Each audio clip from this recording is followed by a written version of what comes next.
One of the issues that entrepreneurs at an early stage often have to deal with, and you mentioned flexible persistence, is a point in time where the prospects of their startup does not look so good, and the need to pivot. I was just wondering if you could share, maybe you've never had that experience, but Oh, no. I wonder if you could share with your experience at PayPal and LinkedIn what that moment felt like, and what the hindsight was. Well, so every startup has, well, yeah, although almost every startup has what I call a valley of the shadow moment, which is there's some moment by which the founders and the early team are sitting around looking at each other going, why did we think this was a good idea? Right?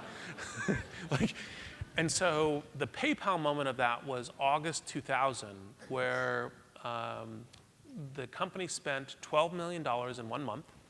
We didn't have a dime of revenue, and the burn rate was accelerating. So we could tell you the hour at which we would run out of the $100 million that we'd raised a couple months earlier. And we're like, okay, well, yeah.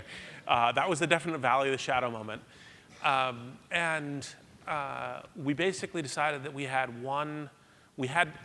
a chance to do one thing that would fix the course of the business.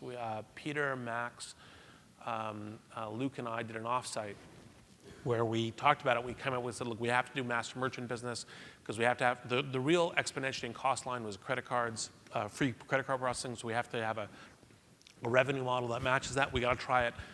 A lot of people thought we were going to die because people had tried to do master merchant on eBay before and it hadn't worked. And so we generated every idea to make it work, and we tried it, and that's what we ended up being successful rather than a smoke cloud. And then at LinkedIn, it actually started from a fairly early day because one of the things that was interesting is as I recommended to people that you go out to your network and you get intelligence from them, I was taking the LinkedIn idea around to some of my smartest friends, and all of them were saying, well, not all, 2/3 of them were saying you're out of your mind. This is a dumb idea, right? And I was like, well, why do you think it's a dumb idea? And they said, well, the whole value is people in a network. So first person in the network, no value. Second person in the network, no value. Third person in the network, no value.